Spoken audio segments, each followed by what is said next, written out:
This is a third stimulus check update. I have a lot of big news to cover for you in this video. The House is set to vote for the third stimulus check package today, bringing us one step closer to receive the $1,400 stimulus checks, and the Senate parliamentarian ruled the $15 minimum wage not eligible to be in the current COVID relief bill, which means we're not going to get that $15 minimum wage anytime soon. As an alternative, two Republican proposals are offering their own type of minimum wage. I'll give you the details on that and how you can benefit from it. I'll give you some other updates, then I'll answer the questions you leave for me in the comments. I hope you're having a wonderful day. If you appreciate these straight to the point updates, then hit the like button down below. Let's start with the big breaking news first. So the $15 minimum wage will not be allowed in the COVID relief bill because the Senate parliamentarian ruled against it. So we are not going to get the $15 minimum wage anytime soon, even though this was ruled against and we're not going to get it in this current package. Nancy Pelosi is still going to include it in the vote. I'll give you more details on that, but top Democratic leaders were not happy about this decision. Senate Majority Leader Chuck Schumer said, "We are deeply disappointed in this decision. We are not going to give up the fight to raise minimum wage to $15 an hour to help millions of struggling Americans and their families. The American people deserve it, and we are committed to making it a reality." Let me know what you think about this down in the comments below. Is this a good thing, bad thing? Were you counting on the $15 minimum wage, or do you think it's okay to not include it? Let me know your thoughts on that. So Bernie Sanders was another big proponent of the $15 minimum wage. He came out with a statement saying, "I strongly disagree with tonight's decision by the Senate parliamentarian, but the fight to raise the minimum wage to $15 an hour continues." He came out with a statement saying all the reasons why it was important to have the $15 minimum wage, and he said at the bottom here, "In the coming days, I will be working with my colleagues in the Senate to move forward with an amendment to take tax deductions away from large profitable corporations that don't pay workers at least $15 an hour and provide small businesses with the incentives they need to raise wages." So we'll see more on that over the next coming days. If there is a $15 minimum wage bill coming in the future, it's going to have bipartisan support, which isn't likely at this moment because Republicans are not for $15 an hour. I'll give you the alternatives to those to the $15 minimum wage in a moment. First, Nancy Pelosi responded saying, "House Democrats believe that the minimum wage hike is necessary. Therefore, this provision will remain in the American Rescue Plan on the floor tomorrow. Democrats in the House are determined to pursue every possible path in the fight for 15.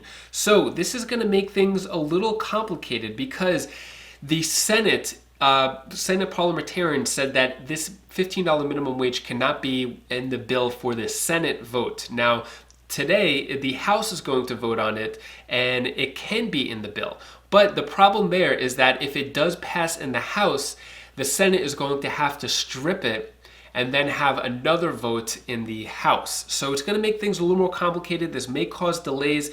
We'll see what happens with Nancy Pelosi and the vote today, if it goes through, if there's any changes. But without the minimum wage in the bill right now, it seems that Senate Democrats such as Joe Manchin and Kristen Sinema will vote for the bigger package and will cause less friction that way. Progressives threaten support for the COVID-19 relief package if the Democrats drop the minimum wage hike, which happens. So this came out before. AOC, which is Alexandria Ocasio-Cortez, said that there's a scenario where if our party is voluntarily trying to strip this provision, where we take a stand against it. Basically saying that if the Democrats voluntarily take it out, then they're not going to vote for the bigger stimulus package. That's not the case at this point because the parliamentarian ruled against it. Therefore, it seems that the progressives will be on board with this now because it is out of their control. Now, what are the alternatives to this if we're not going to get the $15 minimum wage? I'll give you two examples, two alternatives. The first one is by Mitt Romney and Tom Cotton, which are proposing a $10 minimum wage plan. Very similar to the $15 minimum wage over the course of 4 years. So it'll be $10 minimum wage slowly added up until 2025, so won't be an immediate hike. Currently, the minimum wage is $7.25. Mitt Romney said, "For millions of Americans, the rising cost of living has made it harder to make ends meet, but the federal minimum wage has not increased in more than 10 years, and saying that he wants to increase it to $10 an hour over the course of 4 years instead of immediately, or up to $15 an hour. Let me know what you think about that down in the comments below. Is $10 an hour a start? Is this a good idea since the $15 minimum wage isn't happening, or should that be scrapped and it should go to $15 minimum wage? Let me know what you think about this down in the comments below. The other alternative is by Josh Hawley. You may remember Josh Hawley. He was one of the biggest proponents for the $2,000 stimulus check. He's a Senate Republican going against the grain, against all of his colleagues.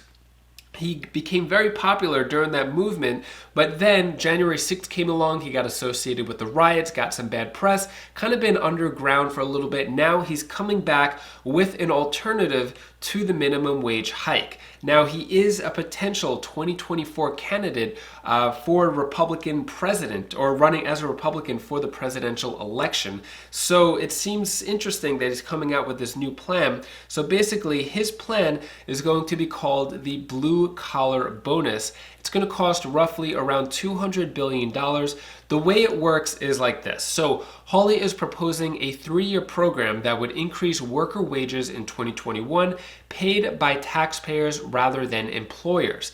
Those making $16.50 per hour would receive a refundable tax credit worth 50% of the difference, paid out in quarterly installments. The $16.50 could increase over time as it would be tied to the Consumer Price Index. The credit would only apply to 40 hours or less of weekly work.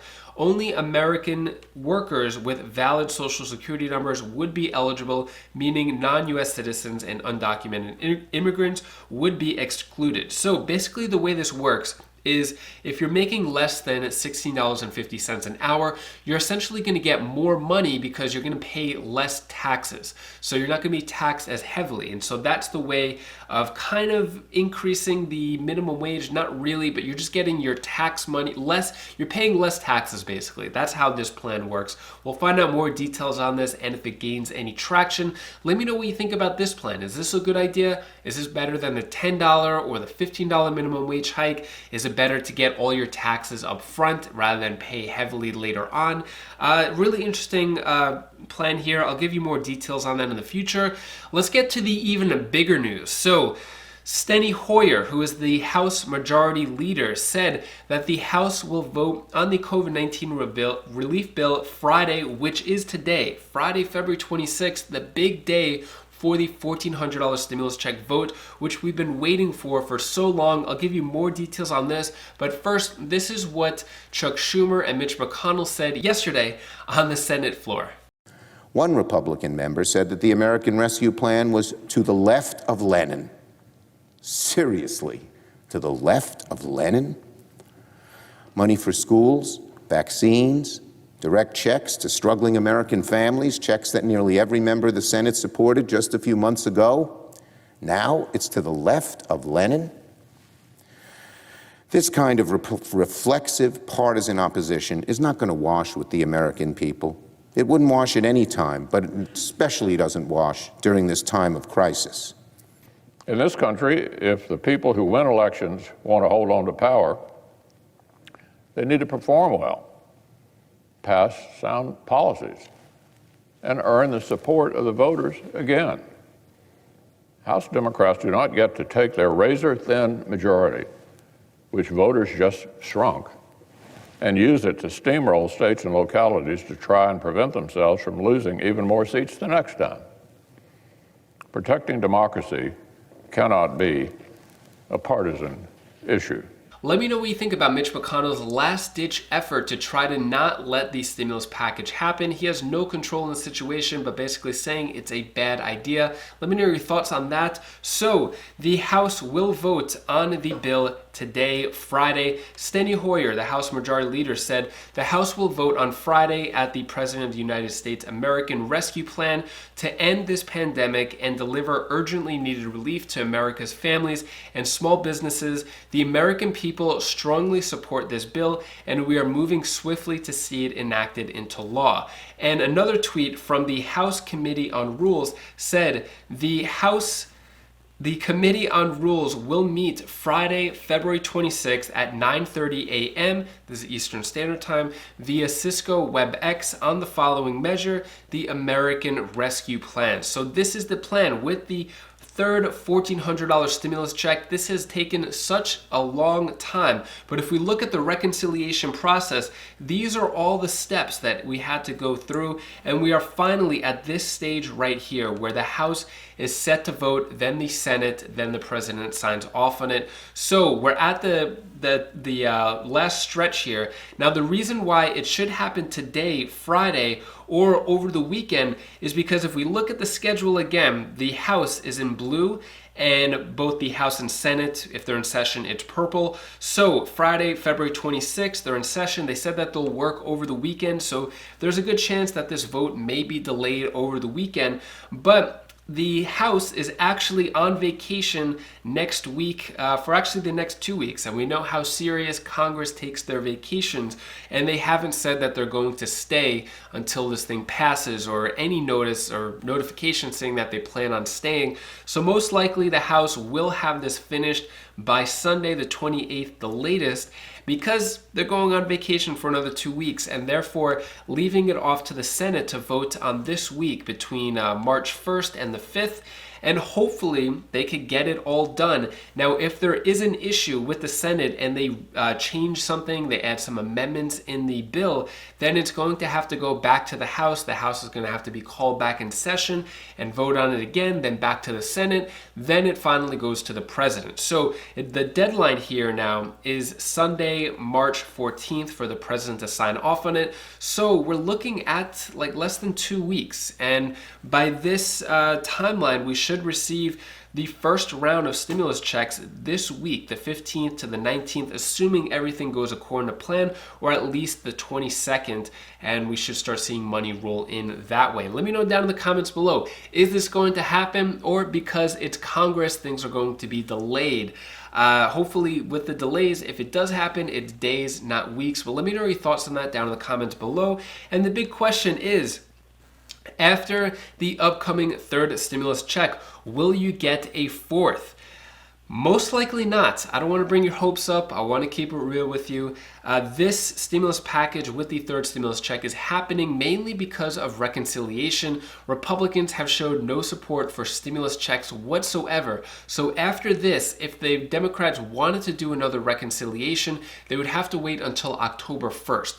And until that point, it doesn't seem likely that Republicans will be on board with stimulus checks or anything generous for that matter. So if you're thinking about a fourth stimulus check, most likely not going to happen, but hopefully in the next package, which is infrastructure among a few other things, they have the $200 per month increase for Social Security beneficiaries. I'll keep you updated on that. Subscribe to the channel if you want the latest in regards to stimulus check timeline, Social Security benefit increase.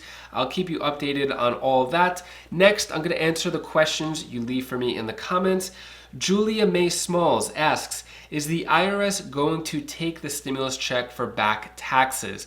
Potentially, yes. So they came out with a law end of December saying that if you owe any government debts that they can take it. So it could be child support, it could be back taxes, it could be veteran affair dues that you haven't paid, could be a lot of different things that this $1,400 stimulus check could be taken away from you.